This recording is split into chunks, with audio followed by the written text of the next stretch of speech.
तो हम लोगों ने लास्ट टर्न पे क्या किया था? लास्ट टर्न पे हम लोगों ने किया था वेरिएबल इलेक्ट्रिक फील्ड की वजह से किसी पर्टिकुलर पॉइंट में मैग्नेटिक फील्ड का एक्सप्रेशन क्या होगा, ये डिराइव किया था। उसके बाद इलेक्ट्रोमैग्नेटिक वेव साइनसोइडल फॉर्म में होती है, तो इलेक्ट्रिक वेव की इक्वेशन क्या होगी और मैग्नेटिक वेव की इक्वेशन क्या होगी, ये हम लोगों ने डिराइव किया था। उसके बाद उसके क्वेश्चंस किए थे और कुछ इंपॉर्टेंट पॉइंट्स भी हम लोगों ने उसके डिस्कस किए थे, ठीक है ना। तो आज हम लोगों को इलेक्ट्रोमैग्नेटिक वेव की कुछ प्रॉपर्टीज़ के बारे में जानना है, जैसे एनर्जी कितना कैरी करेगी हमारी इलेक्ट्रोमैग्नेटिक वेव्स, तो एनर्जी डेंसिटी कितनी होगी, ठीक है, कितना मोमेंटम ट्रांसफ़र करेगी, ठीक है ना, कितना प्रेशर एक्सर्ट करेगी, और उस तरह चीज़ें से क्वेश्चन हम लोग करेंगे, ठीक है। तो अब पहला दूसरा मतलब जो हेडिंग है उसको आज हम लोग कर लेते हैं। हेडिंग डालिए, energy store in electromagnetic waves.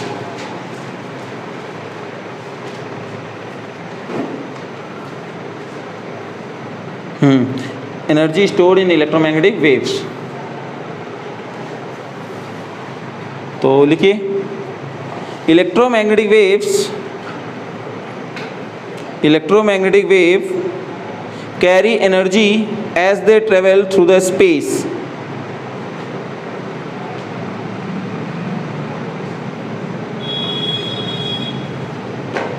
Electromagnetic waves carry energy as they travels through space, and this energy is shared equally by. Electromagnetic waves carry energy as they travel through space, and this energy is equally shared by electric and magnetic fields.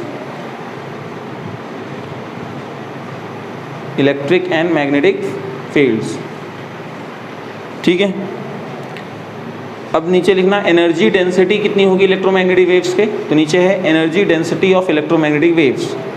नीचे लिखो energy density of electromagnetic waves.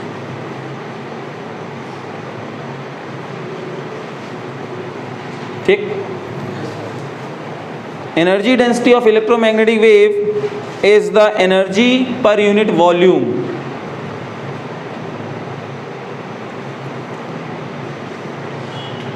Energy density of an electromagnetic wave is the energy per unit volume of the space through which the wave travels.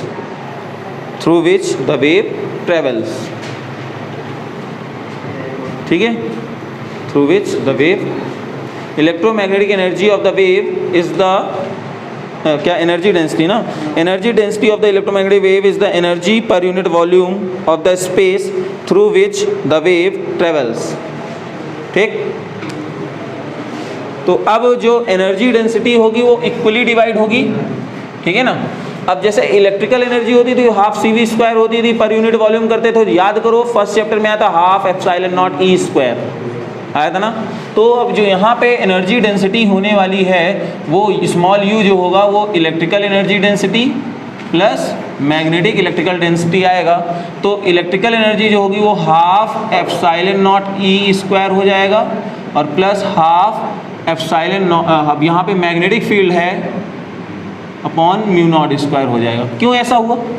क्योंकि देखो आपने देखा था कि जो हमारा यहाँ पे एनर्जी डेंसिटी आया था ये कैसे प्रूफ हुआ था, आपको पता है? नहीं याद दिलाऊं? ठीक, जैसे इलेक्ट्रिकल एनर्जी क्या थी, हाफ CV स्क्वायर थी, पर यूनिट वॉल्यूम यानी एरिया इंटू D हो जाएगा ना प्लेट्स के लिए, याद करिए। ठीक, ये था D, ये था A, तो ये अगर हो गया तो C की वैल्यू पुट करिए epsilon not A by D, V का है E square into D square और अपॉन AD नीचे आ जाएगा। तो देखो A से A कैंसिल, D स्क्वायर से D स्क्वायर कैंसिल, है ना। तो ये क्या था, इलेक्ट्रिकल एनर्जी डेंसिटी, और ये मैग्नेटिक एनर्जी डेंसिटी आ जाएगा। ये कैसे आएगा, कोई बता सकता है कैसे आएगा? नहीं, ये आएगा half LI square upon volume से, इससे जब इसको करोगे तो ये सब चीज़ें B में कन्वर्ट हो जाएंगी, तो वहाँ से ये चीज़ निकल के आ जाएगी। ठीक है, तो इलेक्ट्रोमैग्नेटिक वेव की जो टोटल एनर्जी है वो इतनी आ रही थी। अब बात ये आ रही है कि सर ये जो वेव, ये तो इलेक्ट्रोमैग्नेटिक वेव जो है वेव के फॉर्म में है, तो अगर हाँ क्या बोलो, क्योंकि देखो अब स्टोर्ड एनर्जी कौन सी है, इलेक्ट्रिकल एनर्जी और मैग्नेटिक एनर्जी। तो इंडक्टर में कौन सी एनर्जी स्टोर होती है, मैग्नेटिक एनर्जी स्टोर हो रही थी, क्योंकि वहाँ भी मैग्नेटिक फील्ड आ रही थी। तो वही बात यहाँ पे रिलेट किया गया कि इलेक्ट्रोमैग्नेटिक वेव्स में आखिर है क्या। इलेक्ट्रोमैग्नेटिक वेव्स में इलेक्ट्रिक वेव्स और मैग्नेटिक वेव्स हैं, इलेक्ट्रिक फील्ड और मैग्नेटिक फील्ड है, तो एनर्जी भी तो वही होंगी।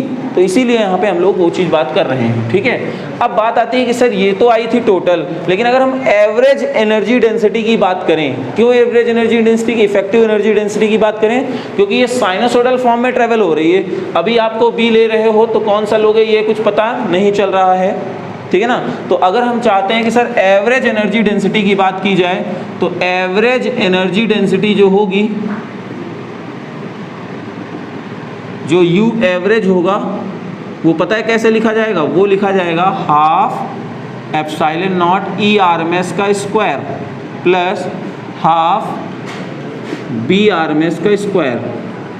क्यों लिखा हम लोगों ने ऐसा, क्योंकि बेटा अब इफेक्टिव लेना है ना, तो ई लेना है, तो आखिर ई है क्या, ई नॉट है कि ई आर एम एस है। तो अगर average energy density of electromagnetic waves की बात करेंगे तो हम लोग यहाँ पे E R M S consider करेंगे।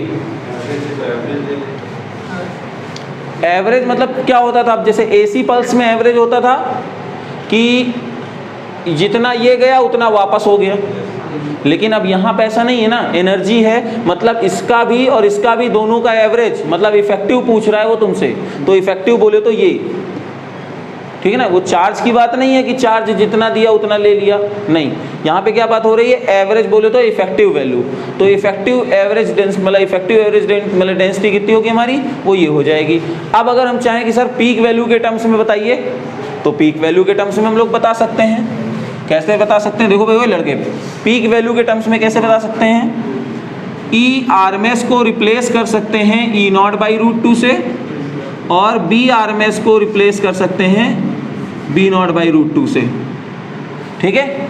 तो जैसे ही हम लोग इनको रिप्लेस करेंगे तो यहाँ से क्या आ जाएगा हमारे लिए, 1/2 epsilon naught E naught square by 2 plus 1/2 B naught square divided by mu naught into 2। तो we can write here 1/4 epsilon naught E naught square, E वहाँ पे क्या है इलेक्ट्रिक फील्ड, प्लस 1/4 ये आ जाएगा हमारे लिए एवरेज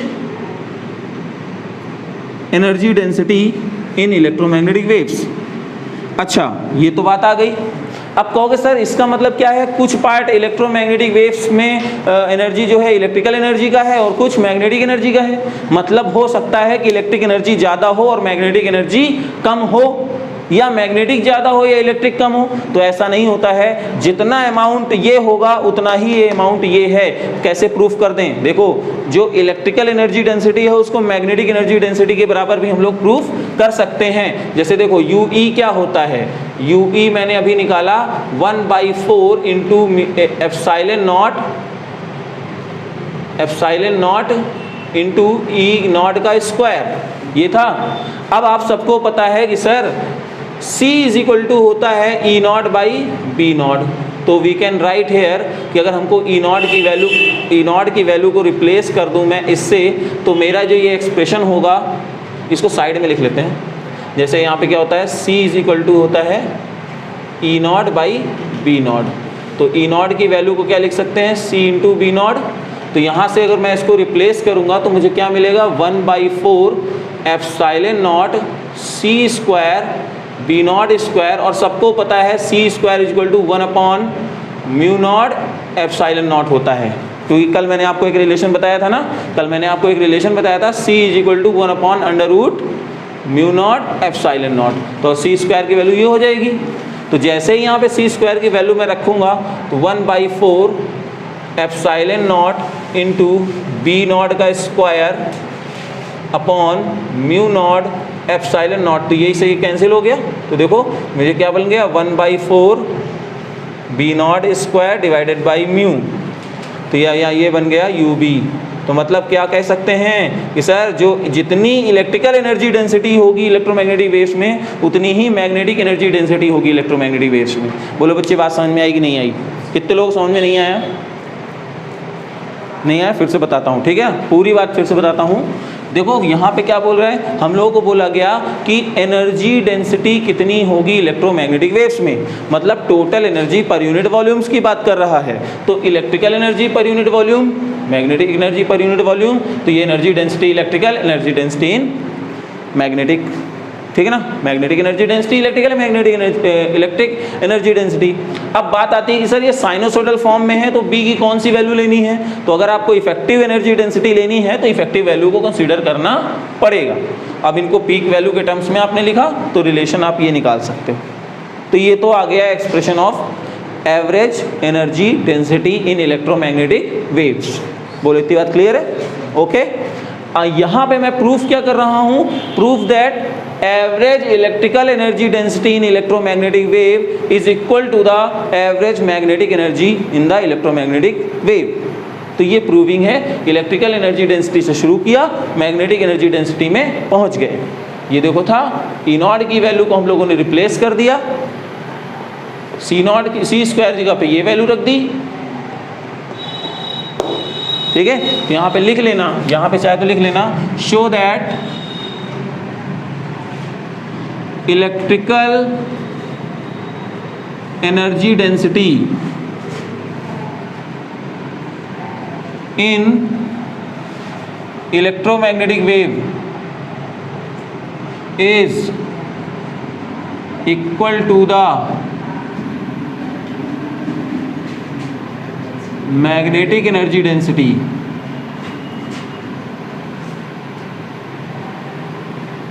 ये प्रूफ करना था।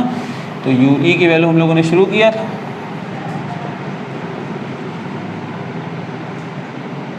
चलो नोट कर लो, नोट कर लीजिए।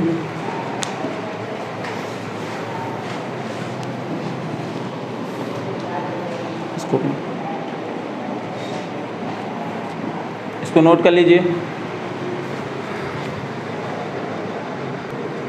तो अब अगर ये आ गया है तो हम लोग आगे बढ़ते हैं। हेडिंग डालो, हेडिंग डालिए, intensity of N electromagnetic wave, intensity of N electromagnetic wave,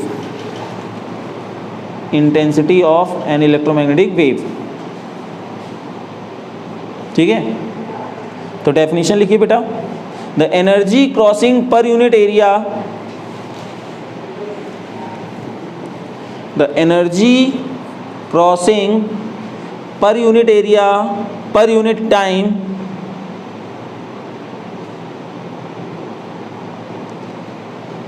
the energy crossing per unit area per unit time in a direction perpendicular to the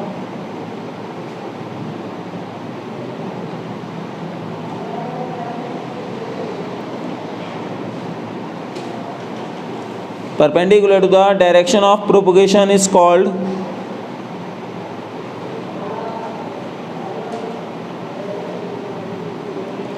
direction of propagation is called intensity of the wave, is called intensity of the wave, ठीक है। तो अब intensity कितनी होगी ये हम लोगों को निकालना है। अच्छा, अगर तुमसे कोई पूछता कि टोटल बताइए, भाई आपने तो अलग अलग करके बता दिया कि यहाँ पे एवरेज एनर्जी डेंसिटी मेरी कितनी होगी, एवरेज एनर्जी डेंसिटी होगी 1/4 mu naught E naught square plus 1/4 mu not be naught square upon mu not. तो अगर कोई बच्चे ने गलती से ये लिख दिया कि जो हाँ किसी बच्चे ने गलती से ये लिख दिया कि जो टोटल एवरेज एनर्जी डेंसिटी है वो ये है, तो क्या गलत लिख दिया क्या उसने? बोलो। या किसी ने ये लिख दिया कि टोटल एनर्जी डेंसिटी यहाँ की 1/2 P not square by mu not है, तो क्या गलत लिख दिया क्या उसने? सही लिखा, क्योंकि हमने यहाँ पे प्रूफ करके देख चुके हैं कि जो ये वैल्यू होगी वही ये वैल्यू है। तो इसी की जगह पे अगर 2 टाइम्स मैं कर दूंगा इसकी जगह पे तो 2 आ जाएगा, 1/2 करके ये आ जाएगा, है ना। तो इसमें कोई दिक्कत वाली बात नहीं होनी चाहिए थी, ठीक है, ओके। अब आज हम बात करते हैं इंटेंसिटी ऑफ इलेक्ट्रोमैग्नेटिक वेव। तो इंटेंसिटी ऑफ इलेक्ट्रोमैग्नेटिक वेव कैसे देखेंगे? आपको बताया कि let us consider a wave is travelling through this cylinder, wave is travelling through this cylinder having cross sectional area A, having cross sectional area A, and wave is traveling with speed of light in time delta t। तो length of the, ये कितना हो जाएगा, length of the conductor c into delta t। नहीं समझे मेरी बात? और हमने एक क्रॉस सेक्शनल एरिया ले लिया, कैसे? वेव प्रोपगेशन के परपेंडिकुलर डायरेक्शन में। जैसे वेव प्रोपगेट हो रही इधर, एरिया रख दिया ऐसे, तो अब इसी से पास होगी। तो इंटेंसिटी का जो हमारा एक्सप्रेशन है, वो इंटेंसिटी का एक्सप्रेशन क्या कहलाता है? Intensity of EM wave. तो क्या फॉर्मूला क्या होता है? Total energy per unit area per unit time, ये फॉर्मूला होता है ना बेटा? तो बस टोटल एनर्जी कैसे निकालेंगे? सर अगर यहाँ पे एनर्जी डेंसिटी U है, तो एनर्जी डेंसिटी, टोटल एनर्जी क्या होगी? Energy density into volume, volume of the conductor. तो टोटल एनर्जी क्या हो जाएगी? Energy density into volume of the conductor upon area into time. ठीक है, तो हम लोग क्या देखते हैं? एनर्जी डेंसिटी U है और एरिया A गिवन है, तो कितना डेल्टा टी टाइम में इतना लेंथ कवर कर गया, तो लेंथ की value c into delta T हो जाएगी। तो यहाँ पे एनर्जी डेंसिटी की वैल्यू हम लोगों ने स्मॉल u ले लिया, लेंथ की वैल्यू हो जाएगी c into delta T, just because of in time delta T speed of wave कितना है? स्पीड ऑफ लाइट c से चल रहे हैं, और कितने टाइम के लिए? डेल्टा टी टाइम के लिए। तो सबको पता है speed equal to distance upon time, तो यहाँ से c इंटू डेल्टा टी आ जाएगा। और वॉल्यूम कितना होगा? एरिया मतलब इंटू लेंथ, तो ये देखो अपॉन एरिया A है और टाइम डेल्टा टी है, तो डेल्टा टी से डेल्टा टी, एरिया से एरिया, तो एनर्जी डेंसिटी में केवल स्पीड ऑफ लाइट से मल्टीप्लाई कर देंगे तो हमारे लिए क्या निकल के आ जाएगा? इंटेंसिटी ऑफ द वेव निकल के आ जाएगा। तो अगर मैं यहाँ पे देखूंगा कि ऐसे कैसे निकल के आया, तो अब देखो intensity of the EM wave, तो यहाँ से intensity of the EM wave कितना हो जाएगा?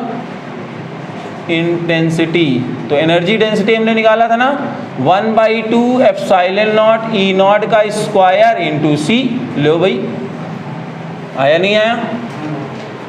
नहीं आया? बोलो कितने लोग नहीं आया? पीछे बेटा आया? क्लियर है ना? तो हम लोगों ने कैसे किया? फॉर्मूला सिर्फ ये है, टोटल एनर्जी निकालनी है।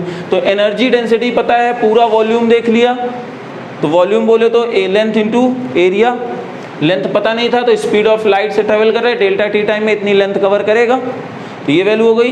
एरिया कितना है? ए है, टाइम कितना लगा? डेल्टा टी लगा, डेल्टा टी ए से ए, नोट कर लो।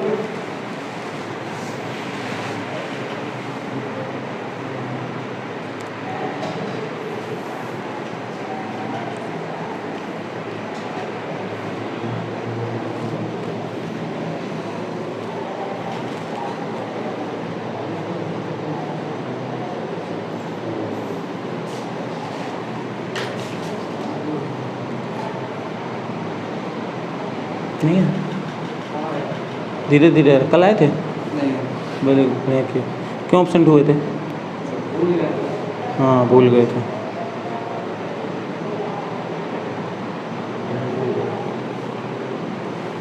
कल से रे ऑप्टिक्स।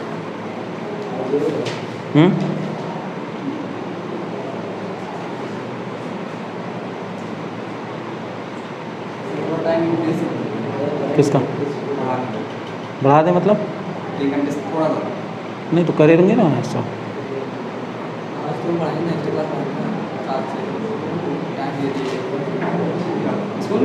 हाँ यार, 7 बजे बंद करके स्कूल की यहाँ लेना शुरू कर दूँगा। 7 बजे तक हो भी जाएगा ये। अरे हाँ, चाहे रात के 12 बजे लेंगे। चलो ये हो गया, नोट हो गया बेटा? बोलो हुआ? अभी रुकना है। अब हम लोग करते हैं मोमेंटम। हेडिंग डालो, momentum of electromagnetic wave. Momentum of electromagnetic wave. Question करेंगे ना, क्या परेशान हो रहे हो? हाँ ऐसा ही है। एन इलेक्ट्रोमैग्नेटिक वेव लिखो, N electromagnetic wave transports linear momentum, an electromagnetic wave transports linear momentum as it travels through space, as it travels through space।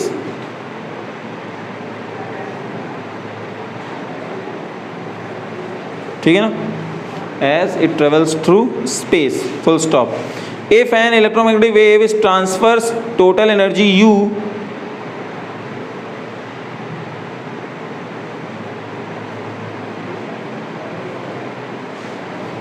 if electromagnetic wave transfers a total energy U in to a surface, transfers a total energy U to a surface in time t, then the total linear momentum delivered to the surface is, then the total linear momentum delivered to the surface is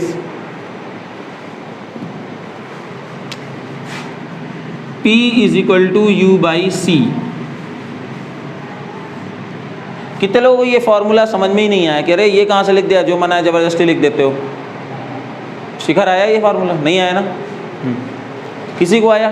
Abdullah आया तुम्हें? ये momentum is equal to energy by C कहाँ से आ गया? कोई बताए? आदर्श भाई, अब मैंने क्या बोला? मैंने कहा कि अगर किसी जगह पे एनर्जी ट्रांसफ़र होती है, किसी एक क्रॉस सेक्शनल एरिया से एनर्जी टी टाइम में ट्रांसफ़र किया, डिलीवर किया, तो यानी इसने मोमेंटम ट्रांसफ़र किया। क्यों? क्योंकि वेव के पास अगर एनर्जी है तो मोमेंटम भी है। वेव तो छोड़ो, किसी पार्टिकल के पास देख लो, अगर मैं इसको यहाँ से फेंकूंगा और इसके पास काइनेटिक एनर्जी है तो मोमेंटम भी है ना? तो ये रिलेशन आया मोमेंटम और एनर्जी के बीच में। कहोगे सर ये कैसे आया, थोड़ा बताएं, प्रूफ कराएं। तो आपने पढ़ा होगा E is equal to MC square, पढ़ा है ना?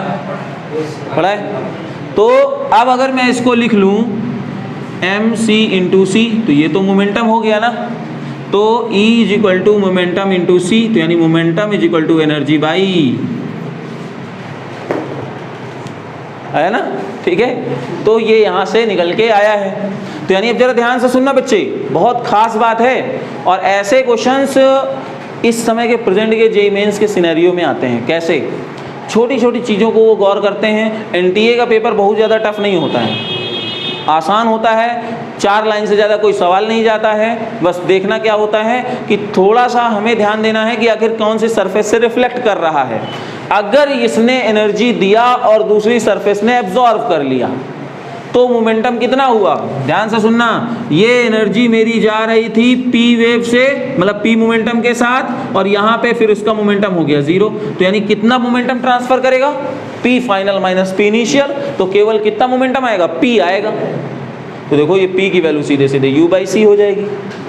लेकिन अगर ये रिफ्लेक्टिंग सरफेस होता तो कितना मोमेंटम ट्रांसफर होता? क्योंकि जैसे जा रही है P वैसे ही वापस आ गई, तो कितना हो गया? माइनस पी और प्लस पी, तो मतलब माइनस पी और माइनस पी मिलकर के क्या हो जाएंगे? -2p बना लेंगे। कुछ ऐसा, देखो ध्यान से, कुछ ऐसे जैसे कोई बॉल जा रही थी, इधर मोमेंटम उसका P था, गया गया गया, लड़ने के बाद वो बॉल फिर से इधर आने लगी P मोमेंटम से, तो यहाँ चेंज इन मोमेंटम कितना हो जाएगा?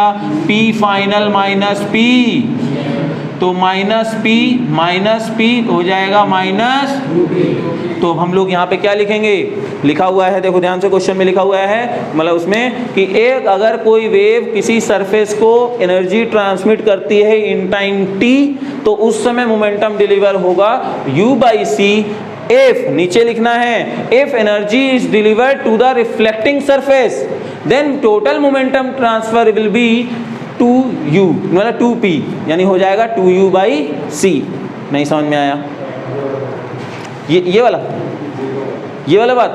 चलो देखो, जैसे मैं क्या करूं, एक मैंने आटे के गोले को लिया, ठीक है ना, और इसको मैंने तेजी से दीवार पे मारा तो चिपक गया। तो यानी क्या हुआ, कितना मोमेंटम ट्रांसफर हुआ, तो मेरे आटे के गोले के पास इनिशियल मोमेंटम p था, फाइनली कितना मोमेंटम हो गया इसके पास, 0। तो कितना मोमेंटम ट्रांसफर करेगा, 0 माइनस इतना, तो कितना आया, p केवल मोमेंटम आया। और इस p की वैल्यू क्या हो जाएगी, u/c। बोलो बच्चे, नहीं आया? नहीं आया या नहीं आया? लेकिन अगर ये रिफ्लेक्टिंग सरफेस हो गई तो कितना मोमेंटम ट्रांसफर होगा, 2p, जो कि हो जाएगा कितना, 2u/g। क्लियर है? नोट कर लो, नोट कर लीजिए कि मतलब पहले सरफेस तो आपने लिख ही लिया कि सरफेस में डिलीवर होगा, और जब ये फॉर्मूला लिख लेना, कहाँ से आया ये भी साइड में लिख लेना। उसके बाद नीचे लाइन से लिखना, if energy is transmitted to the reflecting surface then total momentum transfer will be 2p and here we can write here 2u/c। ठीक है, नोट कर लो, total momentum deliver to the surface, पहले p इक्वल टू u/c, ये formula p equal to u/c। और कहाँ से आया नहीं समझ में आया तो साइड में ये चीज़ जरूर लिख लेना, साइड में ये चीज़ लिख लेना कि कहाँ से आया, ठीक है।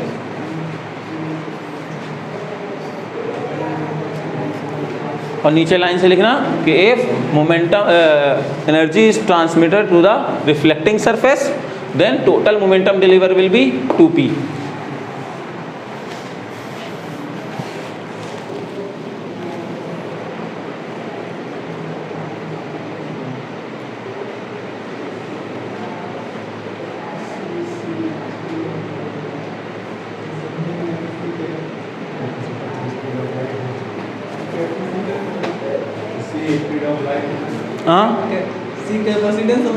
सी स्पीड ऑफ लाइट है, स्मॉल सी जो है ये क्या है, ये सी जो है ये स्पीड ऑफ लाइट है, क्योंकि E इक्वल टू mc², सी क्या है यहाँ पे, स्पीड ऑफ लाइट, ठीक है। और वैसे भी इलेक्ट्रोमैग्नेटिक वेव्स के लिए speed of light he consider करेंगे, ठीक है ना, कोई पार्टिकल थोड़ी ना है कि यहाँ पे v वेलोसिटी से जा रहा है, ठीक है। ये हो गया।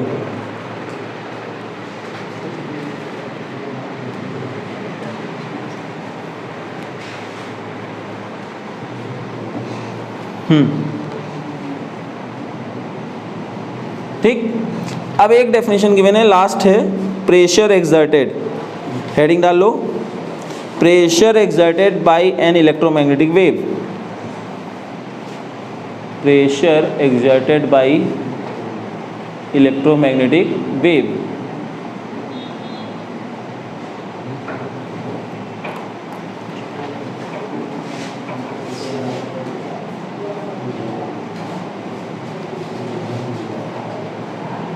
हाँ लिखो, लिखिए भाई, when the electromagnetic wave falls on the surface, when the electromagnetic wave falls on the surface, it exerts pressure on the surface, it exerts pressure on the surface।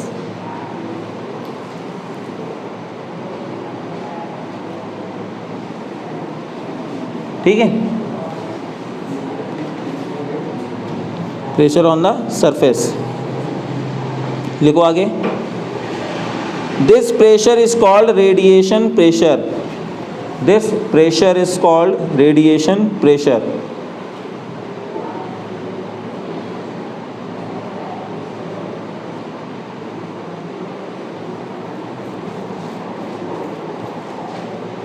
ठीक है ना, it is given by P is equal to I/C,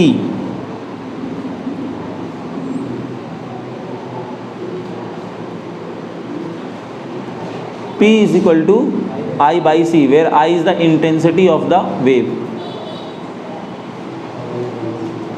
pressure, अब देखो P यहाँ पे momentum भी है तो P से डिनोट मत करना, सीधे सीधे pressure is equal to intensity upon C लिख लेना, ठीक है ना। क्या कंफ्यूजन है कि ये फार्मूला कहाँ से आया, हाँ ठीक है। तो बोलो रेडिएशन प्रेशर समझ में आया, ठीक है, क्लियर हुआ। रेडिएशन प्रेशर क्या होता है? Intensity per unit speed of light, ठीक है। अच्छा जरा कुछ सोचो भाई, जैसे मान लो धूप की किरणें हैं, जितनी तेज़ी से पड़ रही होती हैं उतना ही ज़्यादा हमें लगता है कि नहीं हाँ बहुत ज़्यादा प्रेशर पड़ रहा है। तो वैसे ही यहाँ पे भी कह सकते हैं कि जितनी ज़्यादा इंटेंसिटी होगी इलेक्ट्रोमैग्नेटिक वेव की और अपॉन क्या कर देंगे स्पीड ऑफ लाइट, तो वो क्या करेगा उसको प्रेशर को देगा। अगर आप डिराइव करना चाहते हो तो भी कर सकते हो। कैसे भाई? मोमेंटम को क्या लिख सकते हो? फोर्स इनटू टाइम, और टाइम डेल्टा टी ले लेना। तो डेल्टा टी को अगर नीचे डिवाइड कर दोगे मोमेंटम में तो फोर्स आ जाएगा, पर यूनिट एरिया का नीचे डिवाइड कर देना तो प्रेशर आ जाएगा कि नहीं आ जाएगा। तो डायरेक्टली हम इस फॉर्मूले से रिलेट कर सकते हैं उसको, ठीक है ना। करें क्या अभी? चलो करते हैं, देखो ट्राई करते हैं, ठीक है। क्या करेंगे? हम लोगों को प्रेशर चाहिए, तो प्रेशर कैसे आएगा? इंटेंसिटी ऑफ, तो प्रेशर के लिए लिखेंगे फोर्स अपॉन एरिया होना चाहिए। फोर्स के लिए मोमेंटम अपॉन टाइम करना चाहिए, तो मोमेंटम अपॉन टाइम, तो momentum upon time into area, ये हो गया ओके। मोमेंटम को हो गया u by C into delta T into A, ठीक है ओके। तो ये तो हो गया ओके ओके ओके ओके, ठीक है।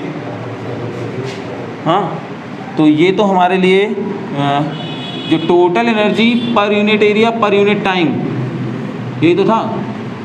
Total energy per unit volume तो एनर्जी डेंसिटी होता है, तो ये तो हमारे लिए बना देगा क्या? सीधे सीधे आई बना देगा ना, इंटेंसिटी। ये तो प्रेशर इंटेंसिटी बना दे रहा है।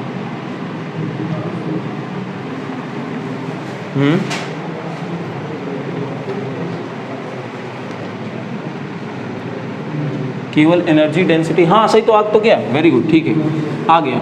कैसे? देखो ये है U by C into delta T into A, मतलब ये क्या हो गया? Energy per unit volume. बोलो बच्चे, मतलब ये हो गया U। तो देखो U की वैल्यू क्या है? I बाई सी, तो यहाँ से P की वैल्यू क्या हो जाएगी? I बाई सी। नहीं समझे? नहीं समझे? क्लियर है? फिर से बता दूं, प्रेशर क्या होता है? Force upon area. फोर्स बोले तो change in momentum per unit time, clear है ना, मोमेंटम पर यूनिट टाइम। तो डेल्टा टी से यहाँ डिवाइड कर देंगे, तो देखो P डेल्टा टी, और ये A तो था ही था, और P की वैल्यू क्या है? U बाई सी, और ये क्या है? पूरा वॉल्यूम है, तो energy per unit volume small u आ गया। तो यहाँ से रिलेट करो, I equal to U by C, तो C को डिवाइड कर दिया, ठीक है। तो यहाँ से ये चैप्टर अभी कंप्लीट हुआ। एक क्वेश्चन तुमको दे देता हूँ, बोलो एक क्वेश्चन इनसे रिलेटेड देता हूँ। क्या वो?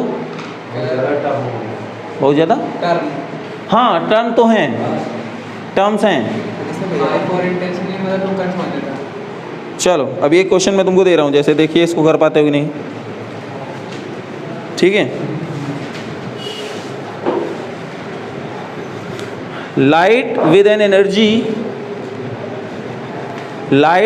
Energy flux of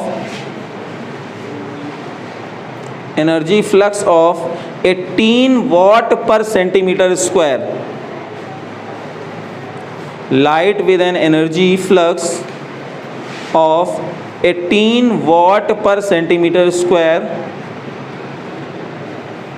falls on a non-reflecting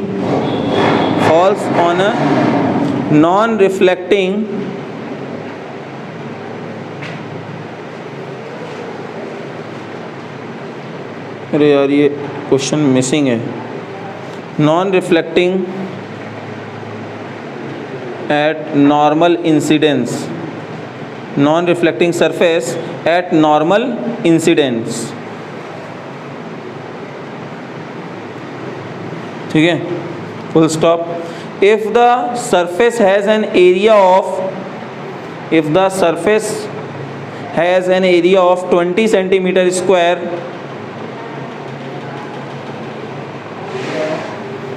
if the surface has an area of 20 centimeter square, full stop, find the average force on the surface,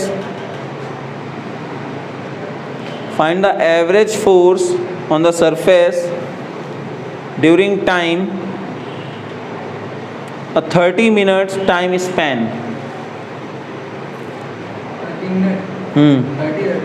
30 minute time span. ठीक है, क्वेश्चन क्या कह रहा है, पर समझ में आया आपको?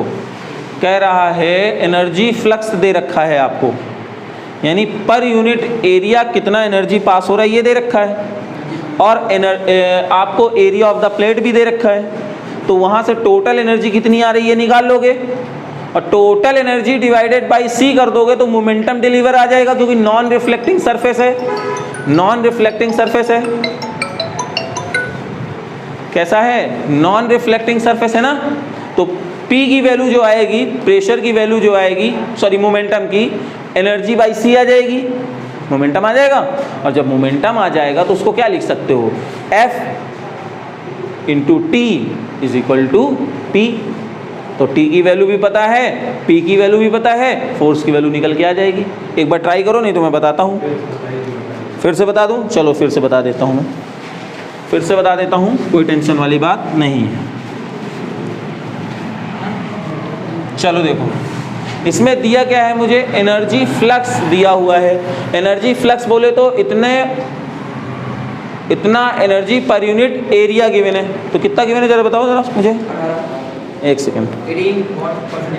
हाँ, तो मुझे गिवन है कि फ्लक्स, एनर्जी फ्लक्स गिवन है, एनर्जी फ्लक्स यानी energy per unit area given है हमको 18 अपॉन,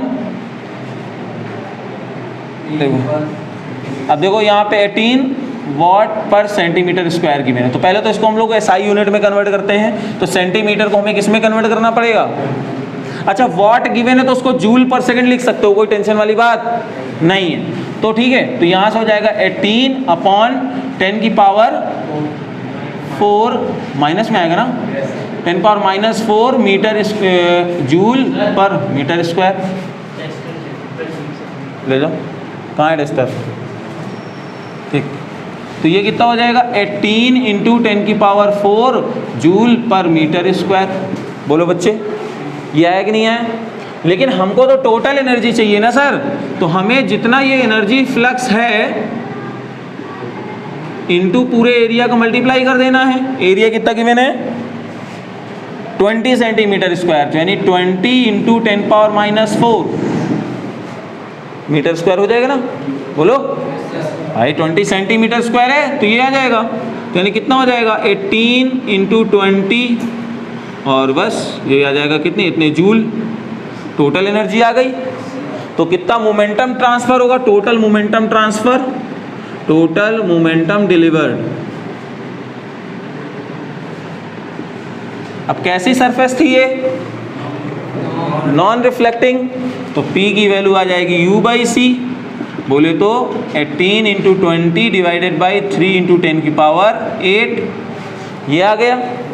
मोमेंटम को क्या लिख सकता हूँ, force, average force into delta T, और ये आ जाएगा। बोलो बच्चे, एवरेज फोर्स चाहिए, डेल्टा टी को डिवाइड कर दो नीचे, और डेल्टा टी की वैल्यू 30 मिनट गिवन है तो उसको सेकंड में कन्वर्ट कर लेंगे। तो 30 इंटू 10 की 30 इंटू 60 ये हो जाएगा। ठीक है, अब जरा ध्यान सुनना, रुक जाओ। यहाँ से ये 3 टाइम्स चला गया, ये 6 टाइम्स चला गया, ठीक है ना। ये यहाँ से 2 टाइम्स चला गया, ये यहाँ से 15 हो गया, तो ऊपर तो सब गायब हो गया। 1/15 इंटू 10 की पावर 8, ठीक है। तो अब दिस इज द आंसर। तो बोलो इतना न्यूटन फोर्स आ जाएगा। समझ में आया नहीं आया, फिर से बताऊं मैं, फिर से देखो। एनर्जी फ्लक्स यानी पर यूनिट एरिया गिवन है, हमें तो टोटल एनर्जी चाहिए, तो एरिया का मल्टीप्लाई कर दिया। टोटल एनर्जी पर स्पीड ऑफ लाइट, मोमेंटम आ गया। अगर यहीं पे रिफ्लेक्टिंग सरफेस हो जाती तो ये क्या हो जाता, 2u/c हो जाता। और ये क्वेश्चन आपके जेईई मेंस में आ सकता, कोई बहुत बड़ी बात नहीं। ठीक है, तो ये चीज़ आपकी क्लियर हुई, कोई डाउट? नहीं। तो यहाँ से हम लोगों ने ये EMW ख़त्म कर लिया हुआ है। हाँ, अरे भैया जब यहाँ पे सुनो ध्यान से, जब इतना बड़ा क्वेश्चन लिखेगा और इस तरह के न्यूमेरिक वैल्यू देगा तो वहाँ कुछ आइडिया ही नहीं लगेगा फार्मूला कौन सा लगाएं। मेन बात तो ये फंस जाती है ना। अभी पढ़े हुए हो तो चूरन लग रहा है, लेकिन जब ये धीरे से जाओगे तो हवा नहीं लगेगी इस पर। ठीक है, तो आई होप आपको ये चीज़ क्लियर आई होगी।